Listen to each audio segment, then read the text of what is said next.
Millionaire CEO finds shivering girls on frozen trail. The shocking truth destroys him. Before we dive into this incredible story of transformation and love, drop a comment below and tell us where you're watching from. This journey will touch your heart in ways you never expected. Enjoy the story. The silence in Daniel Winchester's 8,000 square foot mansion was deafening. At 35, he commanded a technology empire worth $3 billion. Yet tonight, as the Colorado wind howled through the mountains, he felt utterly empty. "Sister, dim lights to 20%, Daniel commanded, his voice echoing through the cavernous living room. The smart home obeyed instantly, casting long shadows across leather furniture that had never been properly broken in. Artwork that impressed visitors but meant nothing to him. 8 months. That's how long it had been since Victoria walked out. Her final words still burning in his memory. "You love that company more than you'll ever love me, Daniel. I'm done competing with spreadsheets and board meetings." He'd called her dramatic then. Now, surrounded by the cold perfection of his automated paradise, he wondered if she'd been right all along. The acquisition papers spread across his glass desk represented another Victoria startup that would expand Winchester Technologies' reach into artificial intelligence. The deal would close Monday, adding another $100 million to his net worth. Yet, as he signed his name with a platinum pen worth more than most people's cars, Daniel felt nothing but hollow satisfaction. Outside, snow began falling harder than the weather service had predicted. He walked to the floor-to-ceiling windows, overlooking the valley, watching flakes dance in the security lights. His reflection stared back, sharp suit, perfectly styled hair, everything in place except the man behind it all. The house's systems hummed around him, temperature perfectly controlled, security monitoring every inch of the property, kitchen stocked with meals he'd never cook. It was a monument to success, and a prison of his own making. His phone buzzed with another congratulatory message about the acquisition. Daniel silenced it without reading. Tomorrow, he'd fly back to Denver for the press conference. Tonight, he was alone with the weight of everything he'd built and the crushing realization that none of it mattered. The storm outside intensified, and somewhere in the distance, destiny was already in motion. The blizzard had raged all night, transforming Daniel's mountain retreat into an isolated fortress. By morning, 3 feet of fresh snow blocked the roads, and his pilot had already called to cancel all flights until further notice. Daniel pulled on his winter gear, deciding to check the backup generators. The storm showed no signs of stopping, and he couldn't afford to lose power with important calls scheduled throughout the day. The cold hit him like a physical blow as he stepped outside. Snow whipped across his face, and the wind carried an eerie howling that seemed almost human. He trudged toward the generator house, his expensive boots sinking deep into the pristine powder. Then he heard it again, a sound that made his blood freeze. Not the wind, crying. Children crying. "Hello," Daniel called out, his voice barely audible over the storm. "Is someone there?" Through the swirling snow, he saw movement on the trail leading to his property. Dark shapes against the white landscape, small and huddled together. Daniel's heart hammered as he fought through the drifts toward them. What he found shattered every assumption he'd ever made about his carefully controlled world. 4 children, barely clothed for the weather, stood trembling in the snow. The oldest, a girl who couldn't have been more than 8, held a baby against her chest, while 2 other little ones clung to her sides. Their lips were blue, their small bodies shaking violently. "Oh my God," Daniel breathed, dropping to his knees in the snow. "What are you doing out here?" The oldest girl looked up at him with eyes far too old for her face. Tears had frozen on her cheeks, but her voice was steady despite her chattering teeth. "Mister, our mama died in the cold this morning," she said, her words cutting through Daniel like ice. "She told us to find someone with a good heart, that there are still good people in this world." The baby, he couldn't have been more than 8 months old, let out a weak cry. Without hesitation.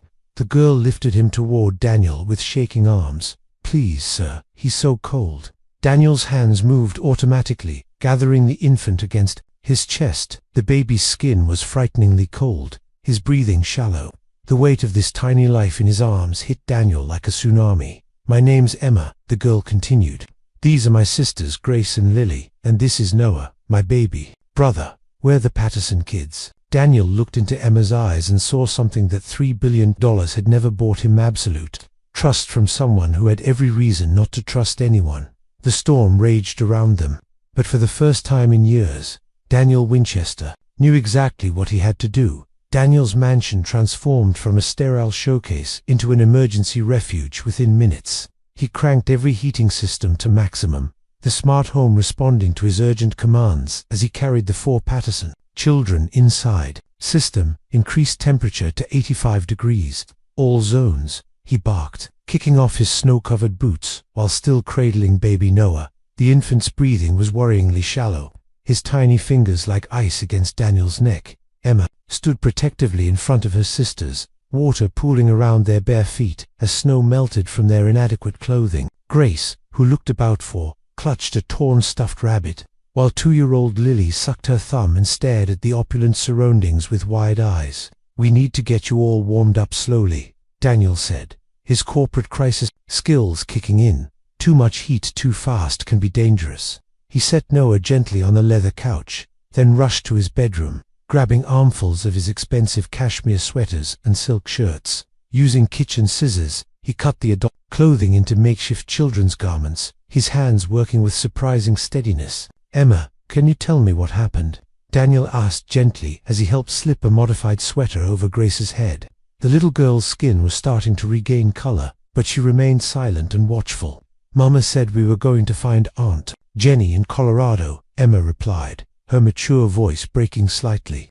"We've been living in a trailer since we got kicked out of our apartment. Mama lost her job when she broke her arm, and we didn't have money for rent anymore." Daniel's throat tightened. While he'd been closing million-dollar deals, this family had been losing everything. "She tried so hard to take care of us," Emma continued, tears finally flowing freely. "But the storm came, and our car got stuck. And Mama, she just got so cold and tired."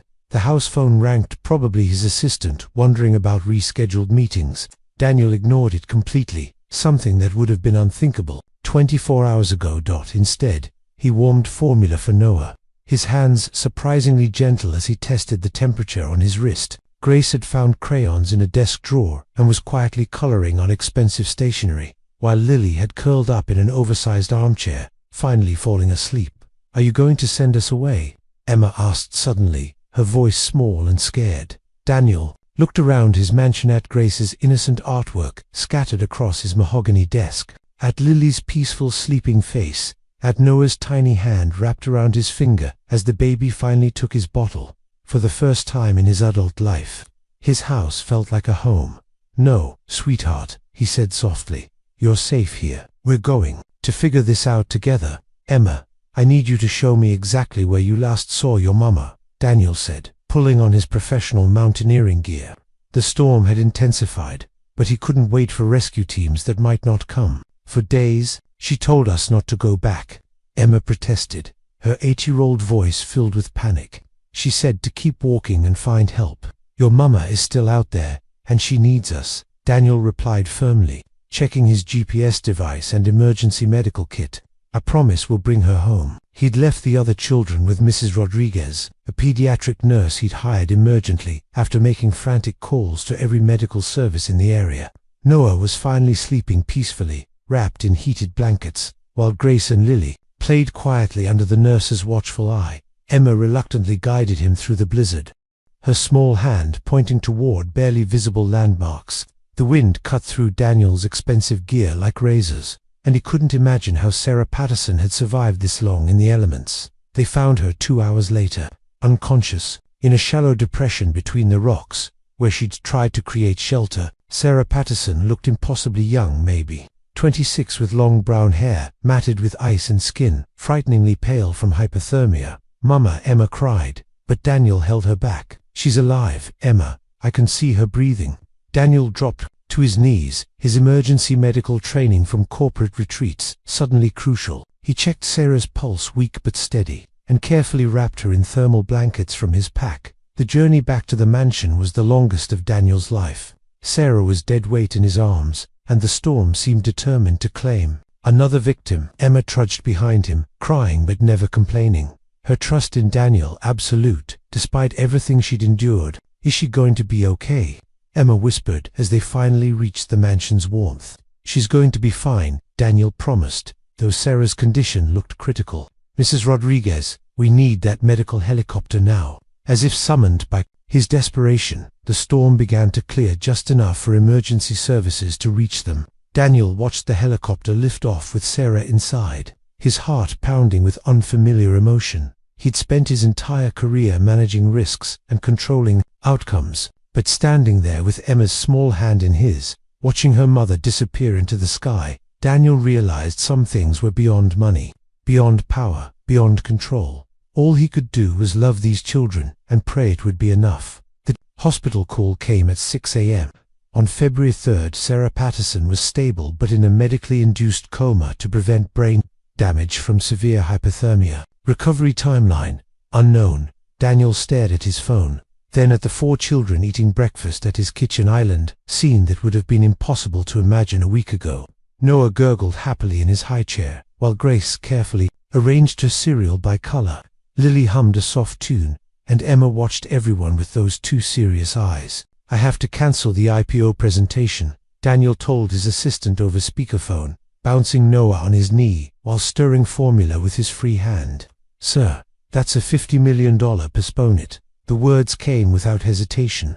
"And cancel my trip to Singapore. Move all meetings to video conference for the foreseeable future." His board would be furious. His investors would panic. Daniel Winchester simply didn't care anymore. "Emma, you don't have to do that," he said gently, watching the 8 fold tiny clothes with mechanical precision. She'd taken over every household task she could reach, as if the weight of her family's survival rested entirely on her thin shoulders. "Mama always said I'm the helper," Emma replied, not looking up. "Grace and Lily need someone to take care of them." "That's my job now," Daniel said, kneeling beside her. "Your job is to be 8 years old." Emma's composure cracked slightly. "But what if you change your mind? What if you decide we're too much trouble?" The question hit Daniel like a physical blow. In the corporate world, everything was conditional, temporary, subject to renegotiation. But looking at Emma's frightened face, he understood that some commitments transcended contracts. "Emma, look at me." He waited until her eyes met his. "I'm not going anywhere. Neither are you. This is your home now, for as long as you need it." That afternoon, Grace spilled paint on his Persian rug, a $20,000 antique that he'd treasured for its investment value. She burst into tears, expecting punishment. Instead, Daniel found himself saying, "What a beautiful rainbow. Should we add some more colors?" By evening, Lily had claimed his leather recliner as her reading spot. Noah had left tiny handprints on every glass surface, and Emma had finally asked if she could watch cartoons instead of doing chores. Daniel's mansion had become chaos. It had become loud, messy, unpredictable. It had become alive. March brought warmer weather and devastating revelations, as Emma gradually opened up during their evening conversations. Daniel learned the true scope of the Patterson family's struggles and his own shocking ignorance about poverty in America. "Mama worked 3 jobs before she broke her arm," Emma explained one night as Daniel tucked her into the guest bedroom that had become permanently hers. "She cleaned offices at night, worked at the diner during breakfast, and did people's laundry. On weekends, Daniel's throat constricted. While he'd been complaining about 16-hour workdays in climate-controlled offices, Sarah Patterson had been scrubbing floors and washing dishes just to keep her children fed. "We got evicted in December," Emma continued, matter-of-factly. "Mama cried that night, but she thought we were asleep. She kept saying I'm sorry over and over."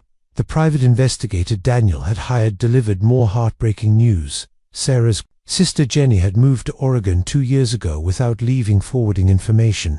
The Patterson family had been chasing a ghost, driving toward hope that no longer existed. "There's more, Mr. Winchester," the investigator said over a secure video call while the children napped. "Emma hasn't attended school regularly in over a year. Grace has never been enrolled anywhere. They've been moving too frequently." Daniel felt sick.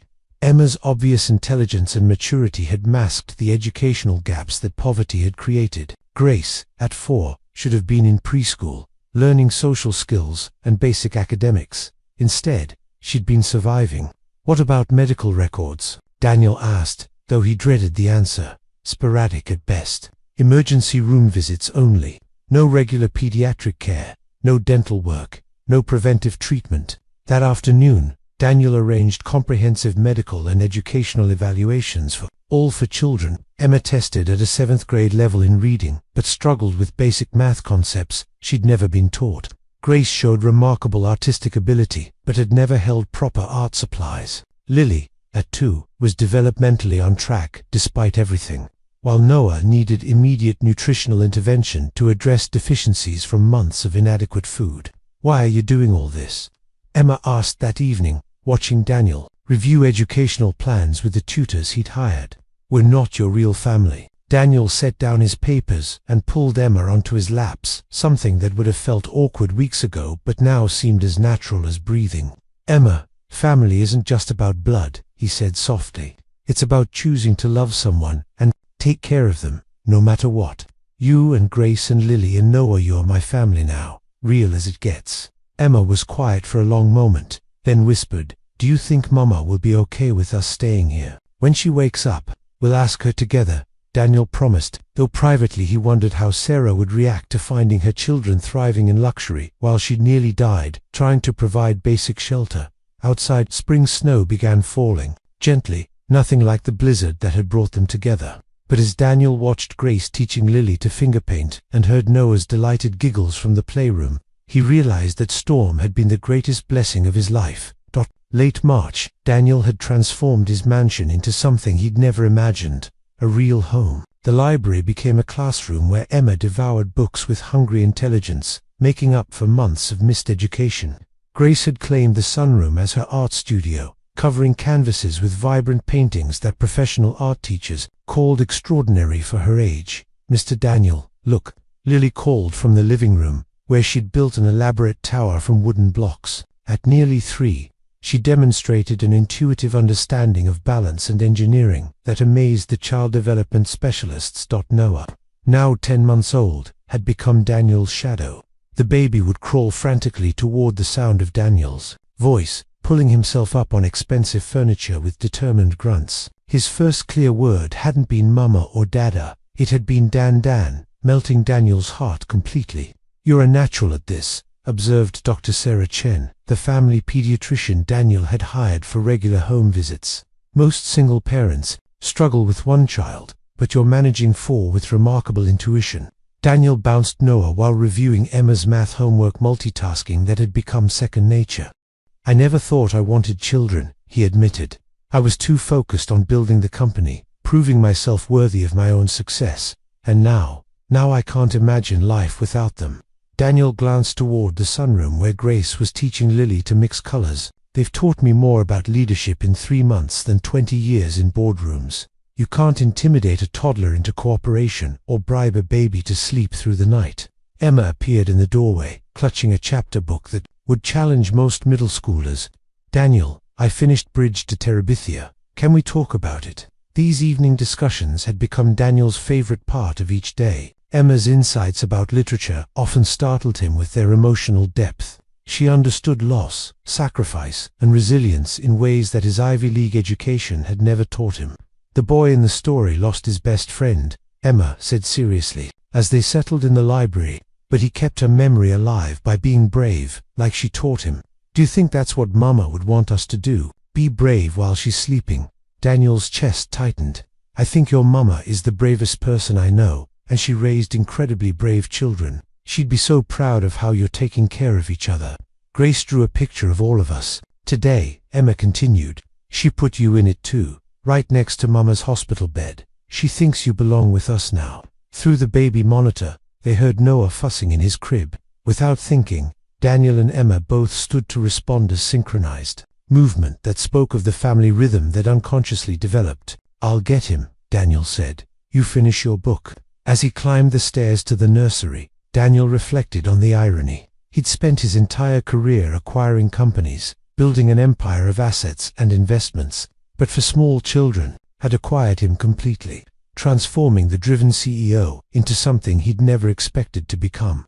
A father. The call came on a Tuesday morning in mid-March. Daniel was feeding Noah breakfast when his phone rang with a number he'd memorized by heart. "Mr. Winchester, this is Dr. Martinez at Denver General. Sarah Patterson is awake." Daniel's hand trembled as he set down the baby spoon. "How is she? Is she okay?" "Cognitively intact, physically weak but stable.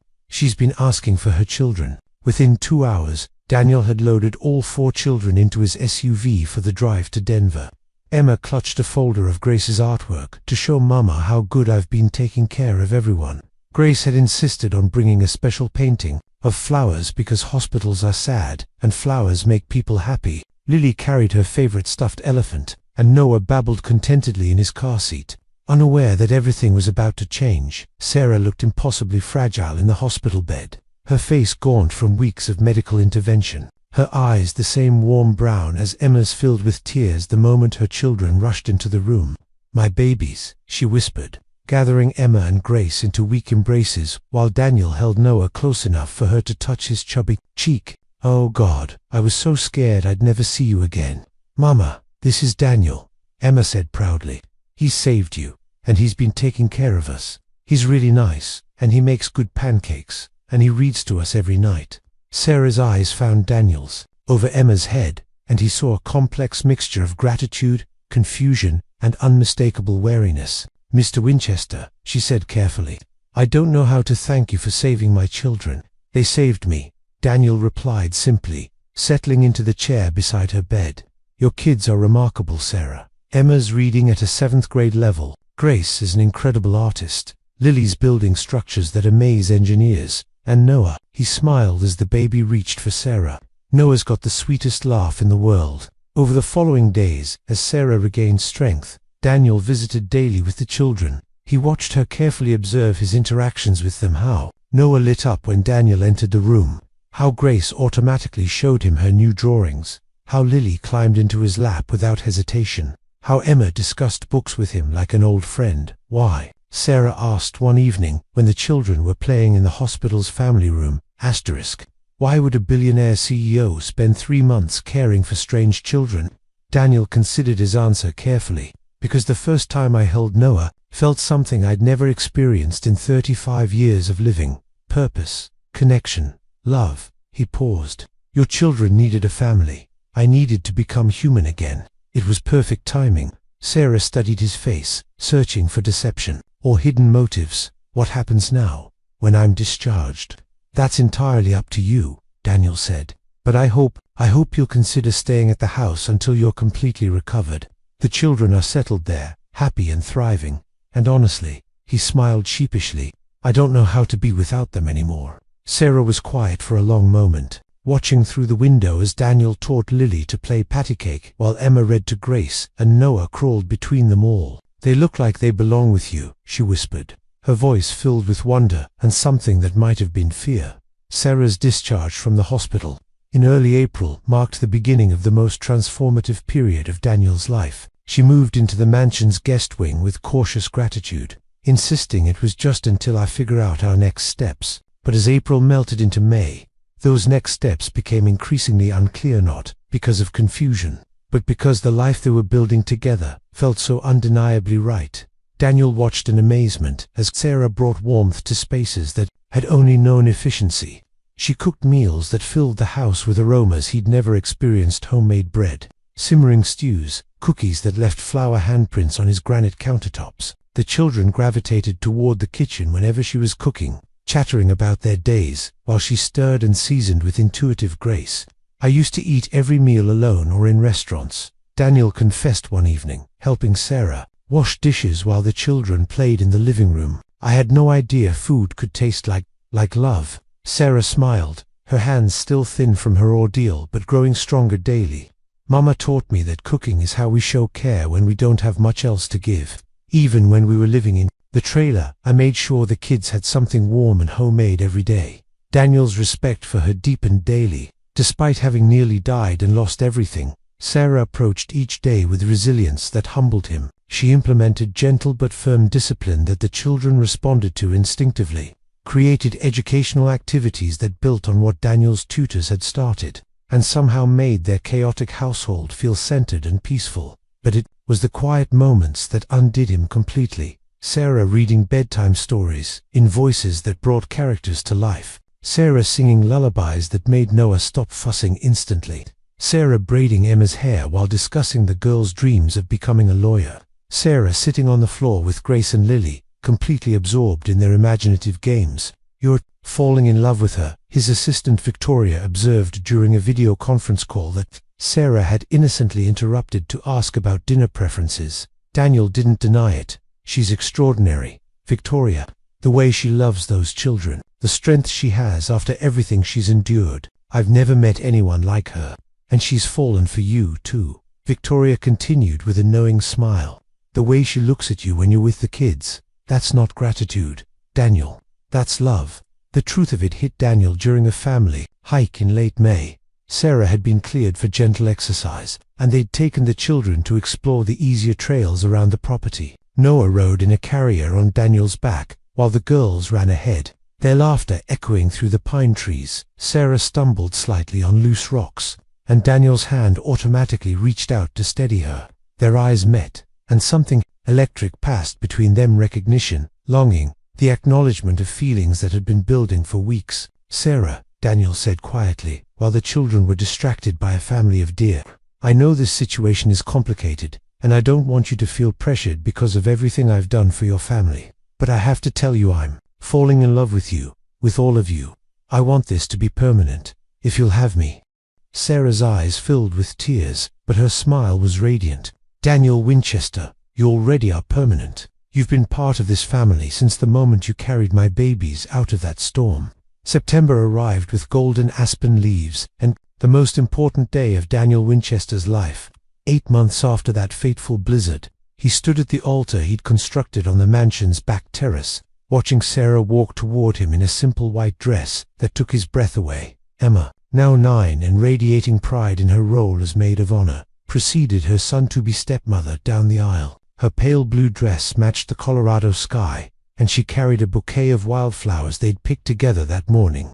Behind her, Grace and 4-year-old Lily scattered rose petals with serious concentration, their flower girl duties executed with military precision. The moment that made everyone laugh and cry came when 16-month-old Noah decided to abandon his designated spot with Mrs. Rodriguez and crawl determinedly across the aisle during the vows. His chubby knees carried him straight to Daniel's feet, where he pulled himself up and demanded to be lifted with imperious baby babble. "I think he wants to make sure this is official," the minister chuckled, as Daniel scooped Noah into his arms, while keeping Sarah's hand firmly in his own. "It's been official for months," Daniel replied, looking into Sarah's eyes as Noah babbled commentary on the proceedings. "We're just making it legal now. The ceremony was intimate, just close friends, key employees who'd become extended family, and the social worker who'd helped expedite the children's adoptions. Daniel had legally become Emma, Grace, Lily, and Noah Winchester 3 weeks earlier, a courthouse ceremony that had left them all in happy tears. "I promise to love your children as my own," Daniel said during his vows, his voice thick with emotion, "to build a life where laughter matters more than profit margins, where bedtime stories are more important than board meetings, and where our home is filled with the chaos and joy that only a real family can create." Sarah's vows were equally moving. "I promise to help you remember every day that the richest man in Colorado isn't the one with the biggest bank account, it's the one with the fullest heart. And Daniel Winchester, your heart is overflowing." The reception transformed the mansion's formal dining room into a celebration space that perfectly captured their blended life. Emma's artwork decorated the walls alongside professional photographers' family portraits. Grace had insisted on designing the wedding cake's decorations, herself fondant flowers that rivaled any professional baker's work. Lily appointed herself official dance partner to every guest, while Noah charmed everyone by clapping enthusiastically from his high chair. $3 billion. "And this is your most successful acquisition yet," joked Marcus, Daniel's longtime business partner, watching Sarah teach Emma to waltz while Grace spun Lily in dizzy circles. "It's the other way around," Daniel replied, bouncing Noah while swaying to the music. "They acquired me. Best hostile takeover of my life." As the evening wound down and the children fell asleep in various chairs around the reception space, Daniel and Sarah stood on the terrace overlooking the valley where everything had changed. The same view that had once represented isolation now symbolized endless possibility. "No regrets?" Sarah asked, leaning into Daniel's embrace as they watched late-season lightning dance across distant peaks. "Only one," Daniel murmured into her hair, I wish I could go back and tell that lonely man in his empty mansion that everything he thought he wanted was nothing compared to what he actually needed. Sarah turned in his arms, her wedding ring catching moonlight. Everything happened exactly when it was supposed to. You weren't ready for us before that storm, and we weren't ready for this kind of love. 2 years of marriage had transformed the Winchester mansion into something Daniel's former self wouldn't have recognized: a home where toy trucks competed for space with quarterly reports, where finger paintings hung beside artwork, and where the sound of children's laughter was as constant as the mountain wind. In early 2027, that laughter doubled with the arrival of twins Alexander and Sophia Winchester. Daniel held his newborn son, while Sarah nursed their daughter. Both parents exhausted but glowing with contentment as the 4 older children clustered around the hospital bed.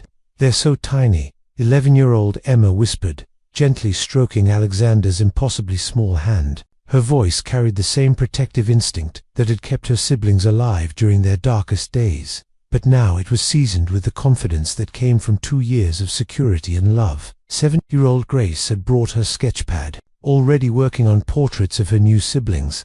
Her artistic talents had flourished under professional instruction, and local galleries had begun featuring her work in youth exhibitions. "I'm going to paint them every month so we can see how they grow," she announced with artistic seriousness. 5-year-old Lily bounced with barely contained excitement. "Can I help feed them, and change diapers, and teach them to read?" Her questions tumbled over each other, in typical Lily fashion. Her natural curiosity had led to an early fascination with science, particularly biology and animal behavior. 4-year-old Noah peered at the babies with the intense concentration he brought to his increasingly complex building projects. "Are they going to live in my room?" he asked practically. Even at 4, Noah demonstrated the engineering mindset that had him constructing elaborate cities from blocks, Legos, and any other materials he could commandeer. The transition home proved more challenging than anyone anticipated. The twins' arrival triggered unexpected emotional responses in the older children, particularly Emma, who suddenly worried that Daniel and Sarah might love the biological children more than their adopted ones. "I keep thinking about before," Emma confessed during one of her late-night talks with Daniel, a tradition that had continued even as she'd grown older. "What if you decide Noah and I are too much trouble now that you have real babies?" Daniel set down the quarterly reports he'd been reviewing and gave Emma his full attention, something that still amazed him about fatherhood: how completely children could refocus his priorities. "Emma, look at me. You, Grace, Lily, and Noah aren't just my children, you're the children who taught me how to be a father. Alexander and Sophia are lucky to have you as big siblings, but we're not really yours," Emma persisted, her insecurity surfacing despite 2 years of unwavering love and support. "Emma Winchester," Daniel said firmly, using her full name deliberately, "you are mine in every way that matters. Adoption, papers, sure, but more importantly," he pointed to his chest, "you live in here, you changed who I am. That's not something that can be undone or replaced." The conversation became a family meeting the next day, with Sarah and Daniel addressing each child's concerns about the new family dynamic. Grace worried that caring for babies would leave less time for art projects. Lily feared that diaper smells would discourage her pet hamster from bonding with her. Noah wanted assurance that the twins wouldn't destroy his building projects. "Here's what's going to change," Sarah said, holding Alexander while Sophia slept in Daniel's arms. "We're going to be busier, and sometimes we might be tired. But our love doesn't get divided, it multiplies. Having Alexander and Sophia doesn't mean we love any of you less. It means our family has more love to share." The proof came gradually through everyday moments. Daniel reading bedtime stories with Sophia on his lap, while the older children clustered around him. Sarah nursing Alexander while helping Emma with homework.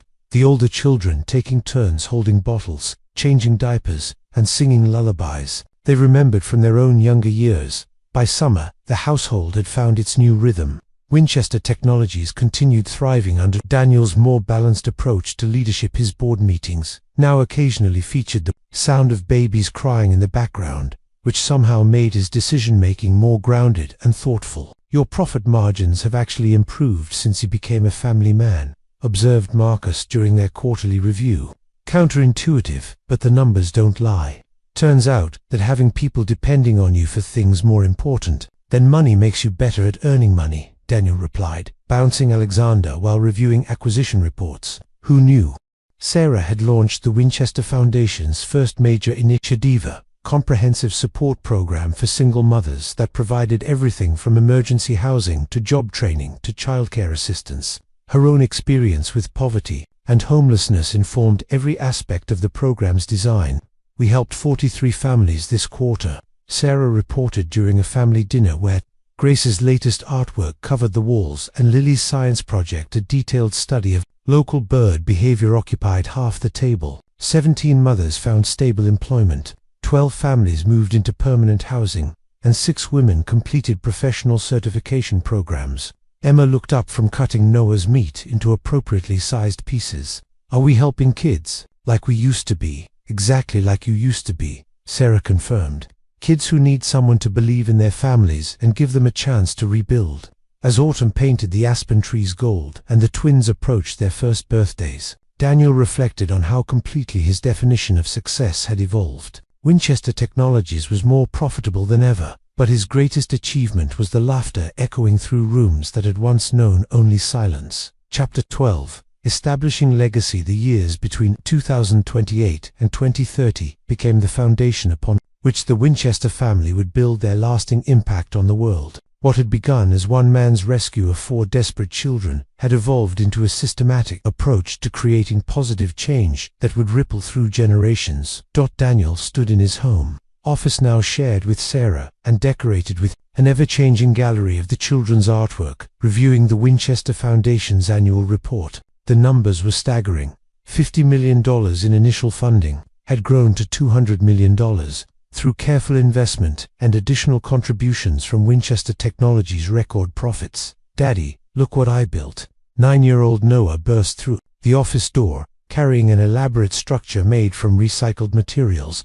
His engineering instincts had evolved far beyond simple block towers. This latest creation was a working model of a water filtration system he'd designed after learning about communities without clean drinking water. That's incredible, Buddy, Daniel said, setting aside financial projections to examine Noah's innovation. Tell me how it works.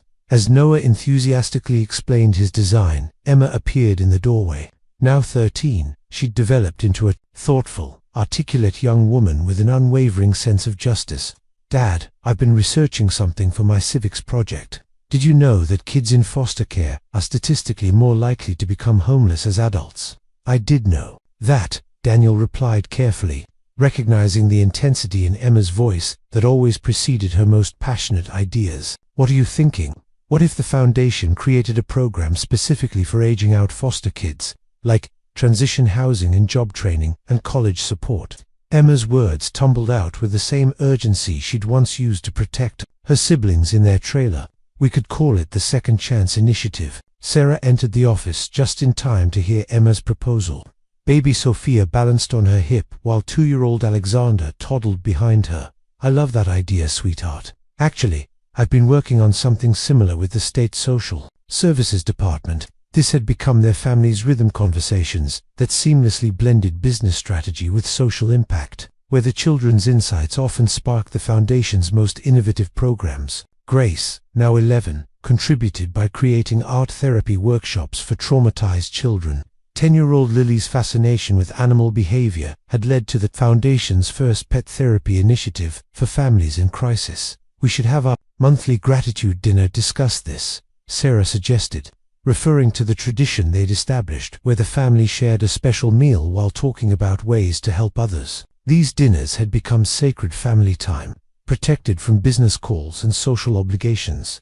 That evening, gathered around the dining room table that had once hosted sterile business dinners, the Winchester family mapped out their expanding vision for social impact. Emma presented her research on foster care statistics with the thoroughness of a graduate student. Grace showed sketches for a mural project that would beautify a domestic violence shelter. Lily excitedly described her plan to train therapy dogs to work with children who'd experienced trauma. What about you, Noah? Daniel asked his youngest son, who was carefully arranging his vegetables into geometric patterns on his plate. Any world-changing ideas brewing in that engineering brain? 9-year-old Noah looked up seriously. I want to build houses that poor families can afford. Like, really good houses that don't break when it storms." The simple statement sent a chill through Daniel and Sarah. Noah had no memory of the trailer where he'd spent his earliest months, but somehow his desire to create safe, affordable housing felt like genetic memory, a determination to ensure no other family would face what his had endured. "That's a beautiful goal, son," Daniel said quietly, "and I think you're exactly the right person to make it happen." By 2030, the Winchester Foundation had become Colorado's largest private foundation, focused on family services. Their comprehensive approach addressed immediate needs: emergency housing, food security, medical care, while also tackling systemic issues through policy advocacy and long-term support programs. The foundation's crown jewel was Winchester Village, an innovative transitional housing community that Sarah had designed and Daniel had funded. Families could live in fully furnished apartments for up to 2 years while receiving job training, financial literacy, education, childcare support, and counseling services. The graduation rate was remarkable. 89% of families who completed the program achieved sustainable independence. "It works because we treat people with dignity," Sarah explained during a documentary interview about the foundation's impact. "We don't just give handouts, we provide comprehensive support that addresses the root causes of family instability." The children had become the foundation's unofficial ambassadors, speaking at schools and community events about the importance of helping families in crisis. Emma's presentations about foster care reform had caught the attention of state legislators. Grace's art installations in public spaces raised awareness about homelessness. Lily's research on the therapeutic benefits of animal companionship was being cited in academic papers. But perhaps the most powerful impact came from the family traditions they'd established to keep their own privilege in perspective. Every Thanksgiving, they served dinner at homeless shelters. Every Christmas, they adopted multiple families in need, with each Winchester child personally selecting gifts and delivering them. Every summer, they spent a week volunteering at Winchester Village, doing everything from landscaping to childcare to administrative work. "Why do we do this stuff?" Alexander asked during one of their volunteer weeks. At 3, he was just beginning to understand that not all families lived in mansions with unlimited resources. "Because we're lucky, and luck comes with responsibility," Emma explained to her little brother with the same protective patience she'd once shown to Grace and Lily. "We help other people because other people helped us when we needed it." Daniel watched this exchange from across the village's community garden, where he was helping residents plant vegetables for the fall harvest. Emma's words perfectly captured what he'd learned over the past 5 years. True wealth wasn't measured by what you accumulated, but by what you shared and how many lives you improved along the way. The Winchester family's commitment to social impact was reshaping not just their community, but also the culture of Winchester Technologies. Daniel had implemented revolutionary policies: profit sharing with all employees, comprehensive family leave, on-site childcare, and a commitment to donating 15% of annual profits to the foundation. "You're proving that conscious capitalism actually works," noted a Harvard Business School professor who was studying Winchester Technologies as a case study in sustainable corporate responsibility. "Your employee satisfaction rates are off the charts. Productivity has increased 40% since you implemented family-friendly policies, and your profit margins are the highest in your industry sector. Turns out that treating people like human beings instead of resources is good for business," Daniel replied during their interview. "Revolutionary concept, I know." As 2030 drew to a close, Daniel and Sarah stood on their bedroom balcony, watching their 6 children play in the snow-covered yard below. Emma was teaching the twins to build snowmen, while Grace and Lily engaged in an elaborate snowball fight, with Noah serving as architect of increasingly complex snow fortifications. "Do you ever miss it?" Sarah asked quietly. "The simplicity of when it was just about making money and building an empire." Daniel pulled her closer. Both of them bundled in matching winter coats that Lily had insisted they needed to be proper Colorado parents. "Never. That man who lived in this house before you and the kids arrived, he wasn't really alive. He was just existing, accumulating things to fill the emptiness. And now I wake up every morning knowing that everything I do matters too. 7 people who depend on me for more than just money.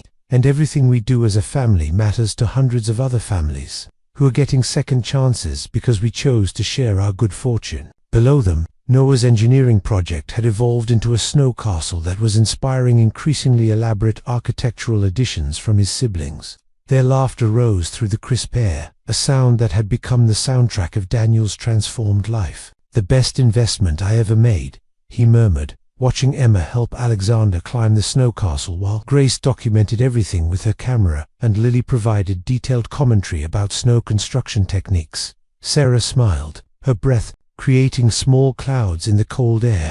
"The kids or the foundation? Both. All of it.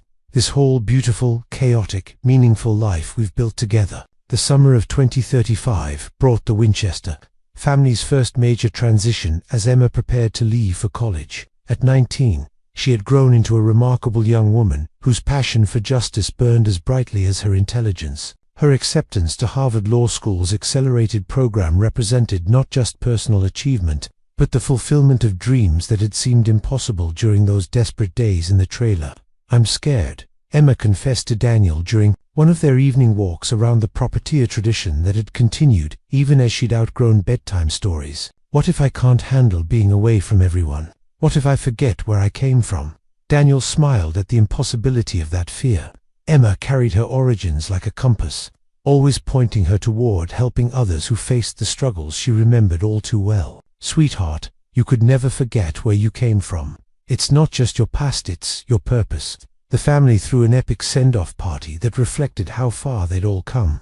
Grace, now 17, and already gaining recognition for her socially conscious artwork, created a stunning mural depicting Emma's journey from frightened 8-year-old to confident advocate. 15-year-old Lily presented research she'd compiled about Harvard's environmental programs, offering to help Emma connect with conservation groups. 13-year-old Noah had engineered a collapsible desk organizer system for when your dorm room is too small for all your books. 8-year-old Alexander and Sophia, the twins who had never known life without their big sister, clung to Emma during the farewell dinner.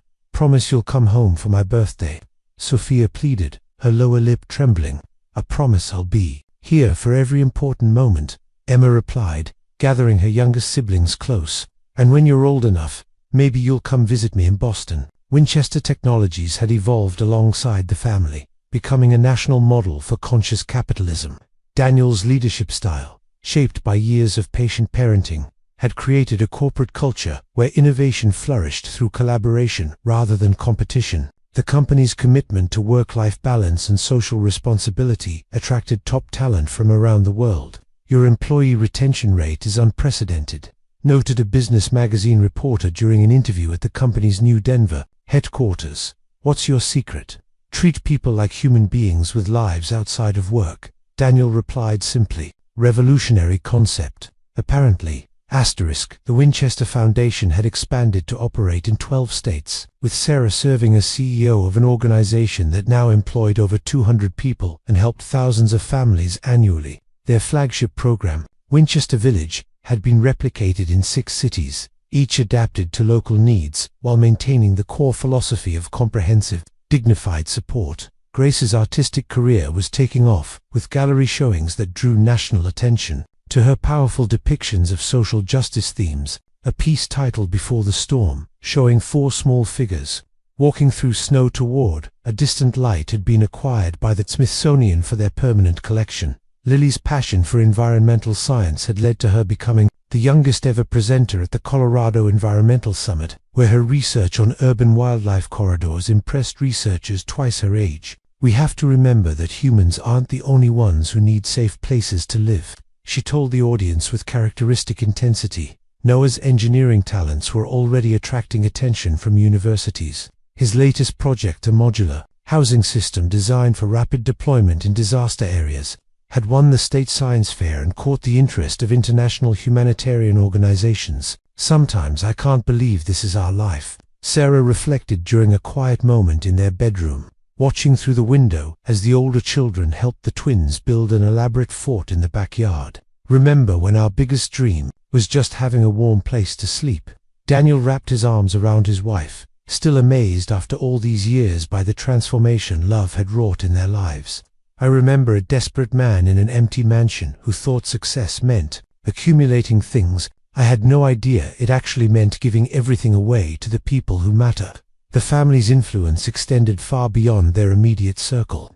Daniel's speeches about conscious leadership were studied in business schools. Sarah's model for comprehensive family services had been adopted by non-profits nationwide. The children's various achievements inspired other young people to pursue their passions with purpose. As autumn approached and Emma's departure date loomed closer, the family gathered for one of their gratitude dinners, now a tradition that brought together 3 generations of Winchesters and chosen family members. "I want to say something," Emma announced, standing with the poise of someone who had found her voice and learned to use it powerfully. 10 years ago, I was a scared little girl who thought the world was divided into people who had everything and people who had nothing. This family taught me that the real division is between people who use their blessings to help others and people who don't." She looked around the table at faces that had become her anchor, her inspiration, her home. "I'm going to law school not just to get an education, but to bring what this family has taught me to the world. Every family deserves a second chance. Every child deserves to feel safe and loved. And every person with privilege has a responsibility to share it." By 2045, the Winchester legacy had grown far beyond what Daniel could have imagined. That snowy morning 20 years earlier, the mansion that had once echoed with loneliness now bustled with 3 generations of family. As Emma's children, Daniel's first grandchildren, filled the halls with the same joyful chaos their mother had once brought. Emma, now 3, and a respected civil rights attorney, had married Marcus Chen, a fellow advocate she'd met during law school. Their 3 children, Sarah, age 8, named for her grandmother, David, age 6, and little Emma, age 4, spent summers at the Colorado mansion, learning the same values of service and gratitude that had shaped their mother. "Grandpa Dan, look what I built." David called from the engineering workshop that had been Noah's childhood domain. Now 27 and a successful sustainable housing developer, Noah had expanded his childhood dream into a company that created affordable, disaster-resistant homes for low-income communities worldwide. Grace, at 31, had become an internationally recognized artist whose galleries raised millions for social causes.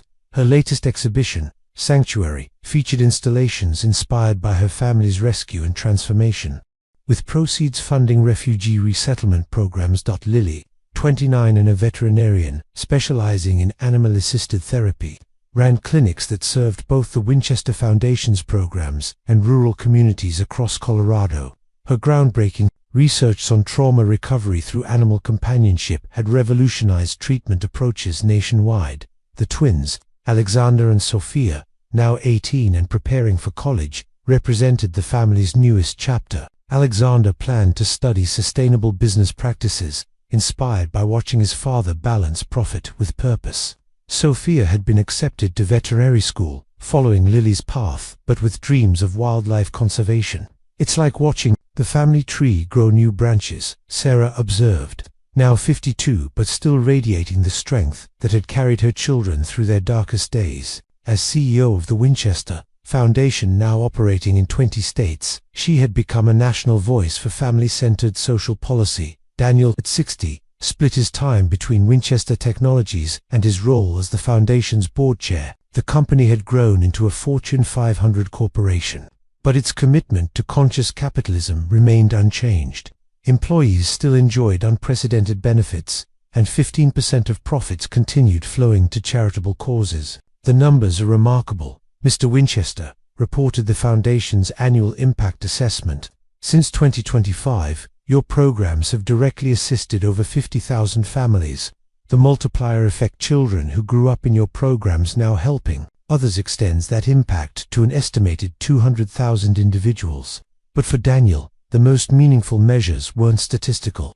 They were found in moments like watching little Sarah practice reading to her stuffed animals, using the same patient voice Emma had once used with her siblings, or observing David's careful engineering of block towers, channeling the same innovative spirit that drove Noah's professional success. During the family's annual Christmas gathering, 4 generations filled the mansion's great room. Emma's children played with Alexander and Sophia, while Grace's artistic eye captured candid moments of connection. Lily's therapy dogs wandered freely, providing comfort to anyone who needed it. Noah's latest housing prototypes occupied a corner table as he excitedly explained improvements to anyone who would listen. 20 years ago, I thought wealth meant having everything money could buy, Daniel reflected during his traditional Christmas toast. Now I know it means having everything money can't buy: family, purpose, the knowledge that your life has made other lives better. Sarah raised her glass, her eyes sparkling with the same resilience that had carried for children through a blizzard to safety, to the storm that brought us together, and the love that keeps us strong. January 2050 brought a blizzard eerily, similar to the one that had changed everything 25 years earlier. Daniel, now 60, stood at the same floor-to-ceiling windows where he'd once watched snow fall on his empty life. But this time he wasn't alone. 3 generations of Winchesters filled the mansion for their silver wedding anniversary celebration. Emma, 38, and a nationally recognized children's rights advocate, watched her own children play in the same rooms where she'd once trembled with cold and fear. Grace's artwork now graced museums worldwide, but her masterpiece remained, the family portrait hanging in their dining room. Lily's revolutionary animal therapy programs had helped thousands heal from trauma. Noah's sustainable housing company had built homes for over 10,000 families in need. "Grandpa, tell us the story again," pleaded little Sarema's 8 daughter, named for the grandmother who had shown such extraordinary courage. She curled up in Daniel's lap, joined by her cousins and the twins, Alexander and Sophia, now 23 and launching their own careers in social impact. Daniel began the tale they all knew by heart, but never tired of hearing. "Years ago, on a morning just like this one, I was the loneliest man in Colorado. I had everything money could buy and nothing that actually mattered, until we found you," interrupted 6-year-old David, Emma's son who shared Noah's engineering passion. "Until 4 brave children taught me what real wealth looks like," Daniel corrected gently, his voice thick with emotion, as Sarah, now 52 and more beautiful than ever, settled beside them. Emma rose to address the gathering, her lawyer's poise evident but her voice soft with love. "This family has touched hundreds of thousands of lives through the foundation. We've built housing, funded education, provided hope to families who had lost everything. But it all started with one moment of compassion on a snowy morning." She looked directly at Daniel, her eyes still holding traces of the 8-year-old who had trusted a stranger with her siblings' lives. "You saved us, Dad, but more importantly, you taught us that being saved means turning around and saving others." The Winchester Foundation now operated in 20 states, having assisted over 100,000 families directly. Winchester Technologies remained a Fortune 500 leader in conscious capitalism, but the true measure of their success walked among them children and grandchildren who carried forward values of service, compassion, and responsibility. As the storm raged outside, Daniel held his 2-year-old great-grandson Noah's, Sunan, whispered the words that had started it all. "There are still good people in this world, little one, and you're going to be one of them." The child laughed and reached for the snow falling outside the window, his tiny hand pressed against the glass that had once reflected only Daniel's loneliness. Now it showed a legacy that would ripple through generations, proof that one moment of choosing love over indifference could transform not just a family, but an entire community. Outside, the storm continued to rage. Inside, the warmth of love conquered all, just as it had on that life-changing morning when 4 desperate children had walked out of a blizzard and into the heart of a man who thought he had everything but discovered he had nothing until he'd had them. The circle was complete, the legacy eternal, and the snow kept falling on a family that had learned the greatest truth of all: we are saved by saving others. The end.